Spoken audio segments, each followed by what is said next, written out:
Assalamualaikum warahmatullahi wabarakatuh. Kami dari Kumpulan 3 dan kami akan membentangkan tajuk dedolarisasi ringgit Malaysia.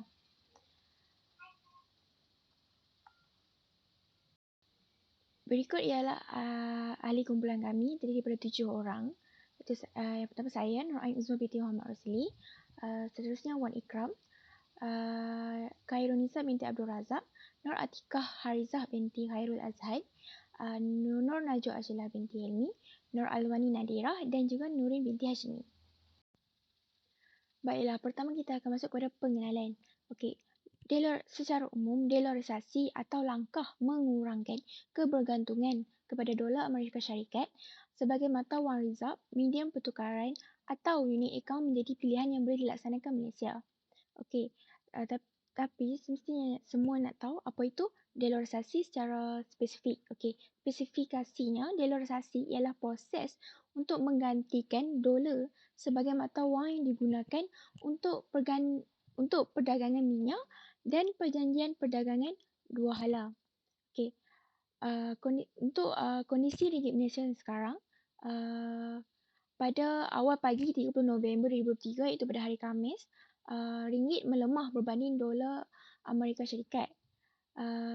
Hal ini kerana mata wang Amerika Syarikat mengukuh berikutan data yang menunjukkan pertumbuhan lebih pantas dalam ekonomi Amerika Syarikat pada suku ketiga. Seterusnya pada 9.15 pagi, ringgit menyusut berbanding dolar AS pada 4.6525 6,570 daripada 4.6495 6,550 pada penutup Rabu.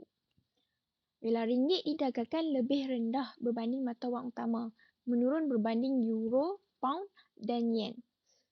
Walaupun terdapat tanda-tanda positif, mata wang tempatan sedikit lemah berbanding dolar Singapura dan rupiah Indonesia.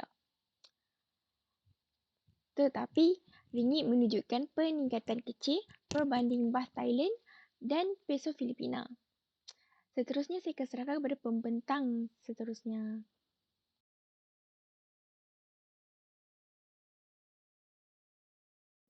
Seterusnya ialah pelestarian ekonomi unggul dan mampan.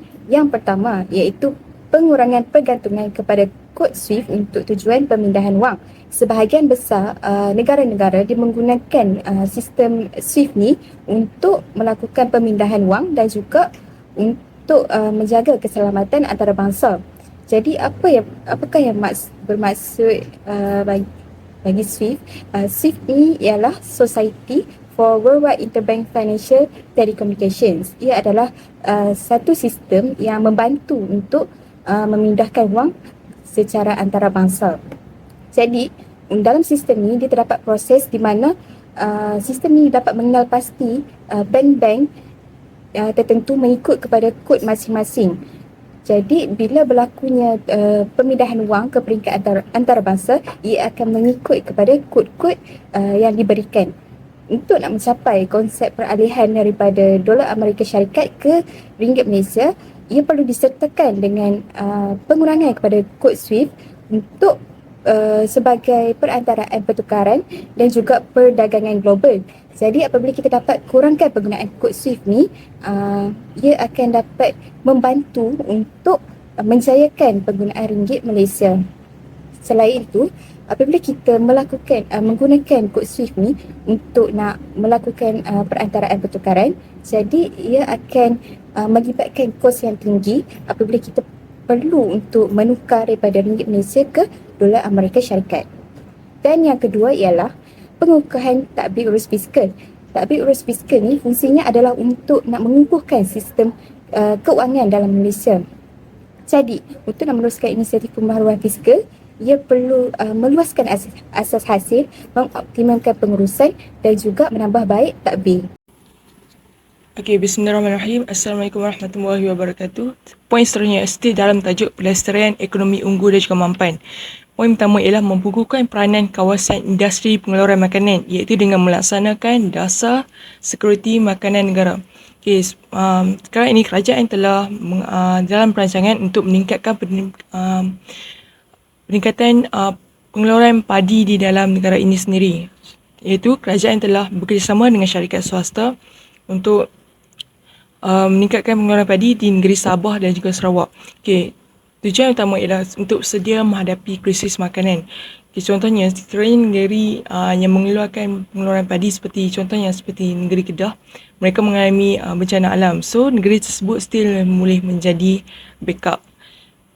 Keduanya ialah untuk bertujuan mengurangkan kebergantungan kepada negara lain. Okay, seperti yang kita tahu, beras di dalam negara kita ini sendiri sebenarnya banyak diimport. Contohnya daripada negara India, Myanmar dan juga Thailand. So, dengan inisiatif ini, pertama sekali kita dapat menyokong pengeluaran produk tempatan dan seterusnya secara tidak langsung dapat meningkatkan ekonomi di dalam negara. Poin kedua ialah dosa menyokong peningkatan upah berbanding keluaran dalam negara kasar, KPDNK. Itu pertama sekali ialah dengan melakukan kajian semula tahap gaji minimum. Rasanya inisiatif ini telah pun dilaksanakan, iaitu rata-rata gaji minimum kita adalah sebanyak 1.5K ataupun 1.8K, Kemudian poin kedua ialah untuk mengurangkan kebergantungan pada buruh asing kurang mahir. So, kita akan cuba untuk meningkatkan kualiti untuk rakyat tempatan itu sendiri. Itu kerajaan telah menggunakan hasil daripada gaji kepada buruh asing itu, mereka telah tukar untuk dikhususkan untuk program automasi serta latihan untuk pekerja tempatan. Okey, itu sahaja poin dari saya. Assalamualaikum dan salam sejahtera. Saya Nur Alwani Nadira. Jadi saya akan meneruskan poin yang seterusnya, iaitu pengukuhan jaringan hubungan diplomasi bersama negara luar. Faktor tersebut adalah satu cara bagaimana sebenarnya didolarisasi mampu untuk diteruskan dilaksanakan agar Malaysia mampu untuk memperkenalkan mata wang ringgit ke negara-negara luar berbanding dengan Amerika Syarikat. Oleh itu, Perdana Menteri kita iaitu Datuk Seri Anwar Ibrahim sudah mula untuk membuat perjanjian perdagangan secara dua hala bersama negara-negara luar. Sebagai contoh, negara China. Beliau cuba untuk bekerjasama bersama negara China kerana sudah diketahui bahawa negara China sangat dikenali dengan ekonomi mereka yang sangat stabil dari semasa ke semasa. Bukan itu sahaja, selain dari China, ada juga negara yang mahu untuk bekerjasama dalam penggunaan ringgit untuk perdagangan, antara adalah Thailand dan juga Indonesia. Kedua-dua negara tersebut juga telah minat untuk bekerjasama dalam mengurangkan penggunaan dolar Amerika dalam perdagangan. Dalam pada itu, dengan penggunaan ringgit Malaysia, ianya menunjukkan peningkatan jumlah dagangan dan ianya adalah satu berita baik untuk negara Malaysia itu sendiri. Oleh hal demikian, dapat dilihat bahawa ianya dapat memberikan keyakinan yang tinggi terhadap pelabur luar untuk menggunakan wang ringgit Malaysia kita sendiri. Sekian sahaja daripada saya. Terima kasih. Assalamualaikum warahmatullahi wabarakatuh. Nama saya Nona Jo Aisyah binti Hilmi, nombor pelajar 2023164747. Saya akan membentangkan berkenaan dengan faktor yang mendorong kepada didolarisasi, di mana salah satu faktor tersebut ialah ketidakpastian terhadap tahap ekonomi Amerika Syarikat. Jadi, kita dapat lihat yang keyakinan terhadap dolar Amerika Syarikat ini semakin terjejas impak daripada perang perdagangan antara negara tersebut dengan negara China. Bukan itu saja, keadaan politik Amerika Syarikat yang semakin merudum ini juga menjadi salah satu sebab mengapa pelabur sudah mula berasa tidak yakin untuk melabur ke dalam Amerika Syarikat. Jadi, melihat langkah ataupun tindakan yang diambil oleh pelabur ini, negara-negara lain termasuklah Malaysia sudah mula untuk mengurangkan perdagangan dengan Amerika Syarikat dan kebanyakan kini memilih untuk melakukan perdagangan dengan China. Hal ini dapat dibuktikan apabila pada tahun ini sahaja, hampir 30% daripada ekspor dan 23% import Malaysia dilakukan dengan negara-negara ASEAN dan masing-masing 15% dan 23% untuk ekspor dan import ini dilakukan antara Malaysia bersama dengan negara China.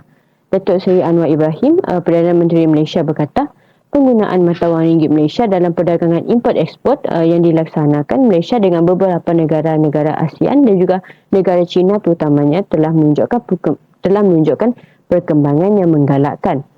Jadi, di sini kita dapat lihat yang ketidakpastian terhadap tahap ekonomi dan juga nilai mata wang sesebuah negara tersebut, yakni Amerika Syarikat sendiri, telah menyebabkan para pelabur sudah semakin hilang kepercayaan dan telah memudahkan serta mendorong negara-negara lain, termasuklah Malaysia sendiri, untuk melakukan proses didolarisasi.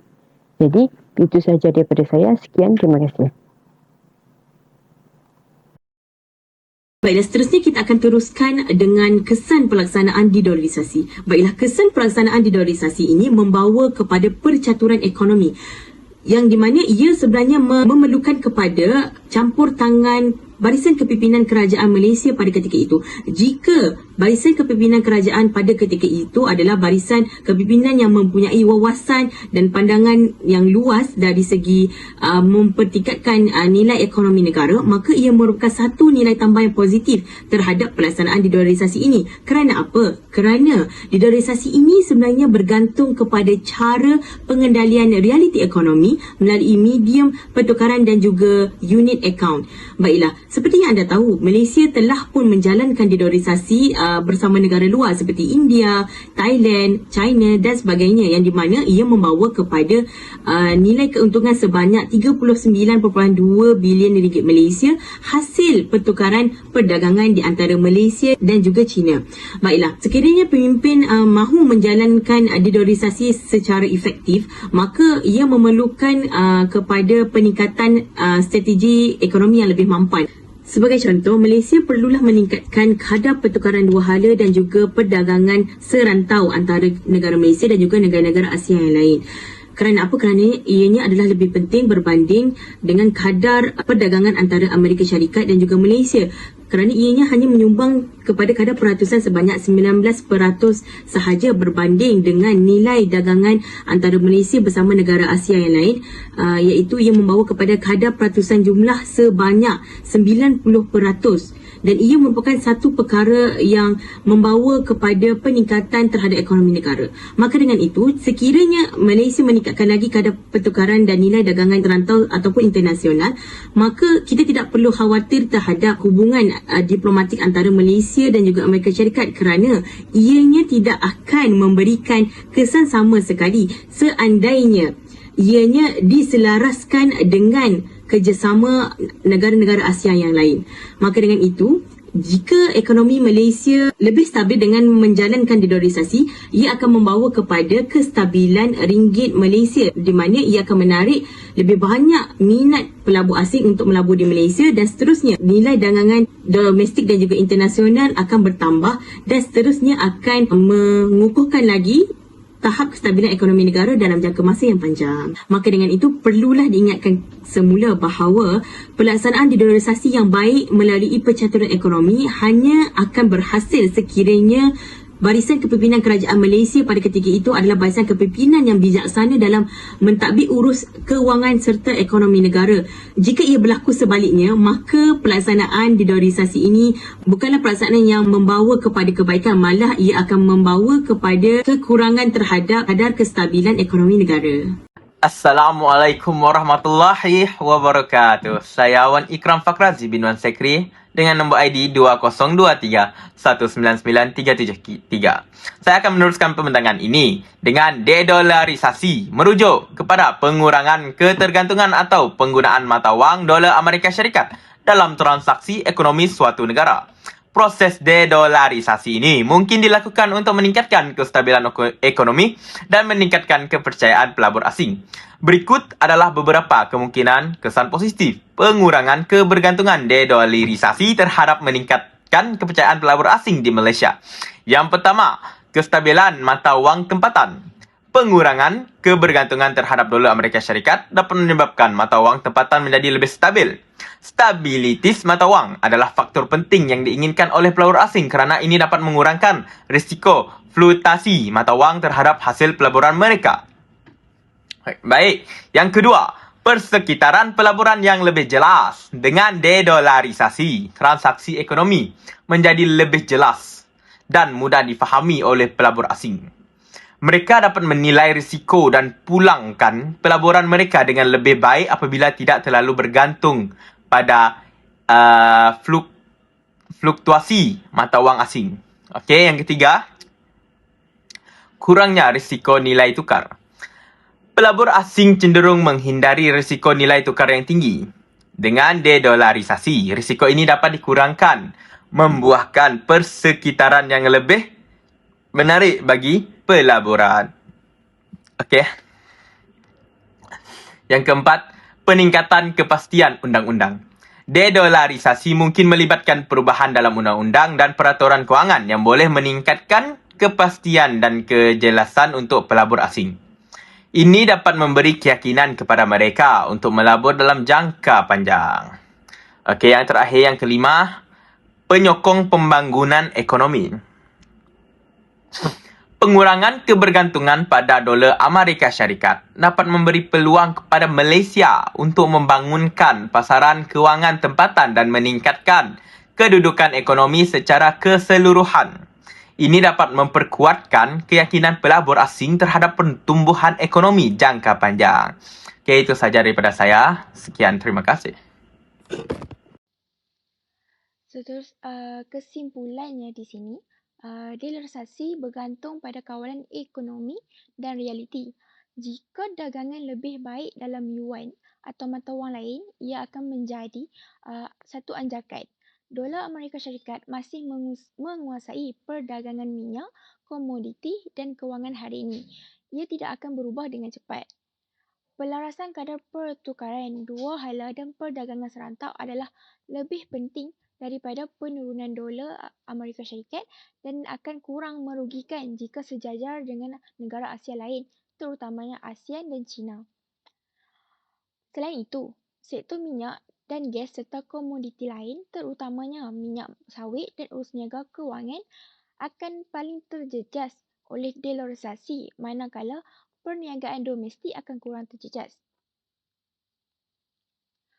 Di sini terdapat dua situasi ataupun senario utama.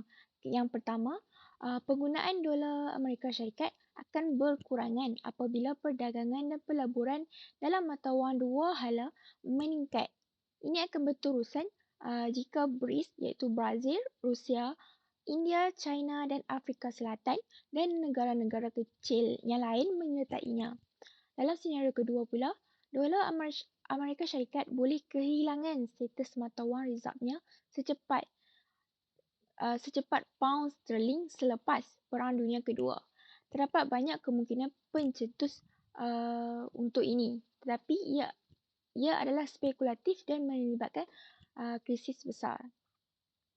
Oleh itu, sekiranya Malaysia ingin mendedolarisasikan ringgit Malaysia, kerajaan mestilah mengambil maklum akan kesan yang boleh terpalit kepada negara kita, kepada ekonomi kita. Itu sahaja pada kumpulan kami. Terima kasih.